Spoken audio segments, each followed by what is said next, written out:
I do a live broadcast at my Little Bears Academy, promoting what we do and hopefully spreading the word and showing the soccer community what it's all about. It's about play, it's about being creative, and that's kind of our focus. And during my podcast, I have special guests on. I'll have the Little Bears come on and, tell us what they like about it, what they don't like, and just kind of have a conversation.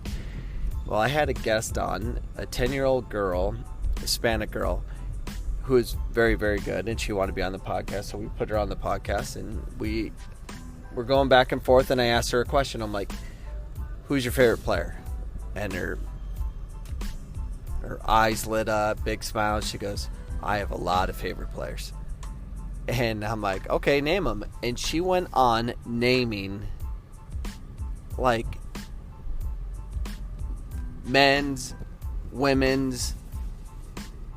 She was just rattling off player after player. I'm like, she was naming players I didn't even know. She was naming Mexican national team players. She was naming players from the women's national team, and she just kept on rattling off names. She was like, Ronaldinho, Ronaldo. And then she looks at me and she goes, do you know the old Ronaldo? And I'm like, yes, I know the old Ronaldo. Yeah, she's like the phenomenon. She knew like his nicknames, and she just kept rattling off player after player, and I was just like in awe. And she's already a good player, and she's 10 years old, but she watches the game. It's very clear she watches the game, and she paid attention to it, and it was such a cool thing to see.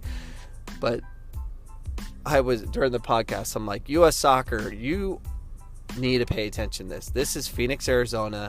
This girl can play, but she watches the game. She's from a community that cares about soccer. Her household is about soccer. It's those are the players we have to identify early and get them in the system of how we do things. Not ODP or any of that garbage, but we just got to.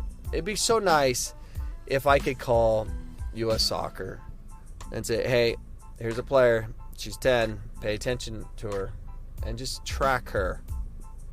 But we won't.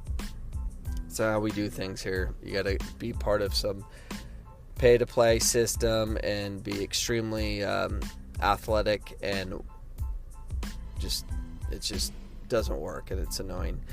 So I'm gonna put that on my Facebook channel. If you go Facebook, if you're not subscribed to my Facebook channel, go to just search Coach Cameron Soccer and you'll find me. But I'm going to put that interview on there. Actually, it's already on there. No, it's on my Phoenix College one, but I will put it on there. I'm going to probably cut it up and put it on one of these podcasts. It was so cool to see someone 10 years old being able to just rattle names on it, and she knew them all. It was crazy. So anyways, that is my podcast today. Short and sweet, to the point, and hopefully our soccer community in the States can just we gotta love the game differently. It'll get to that point hopefully one day, just it's not happening soon enough. But there's a lot of talent in Phoenix, Arizona that we could identify players. I wish we had a process. Oh, we do have a process. We'll use my podcast. Have a great day, everybody, and we'll see you tomorrow. Goodbye. The podcast you just heard was made using Anchor. Ever thought about making your own podcast? Anchor makes it really easy for anyone to get started. It's a one-stop shop for recording, hosting, and distributing podcasts. Best of all, it's 100% free.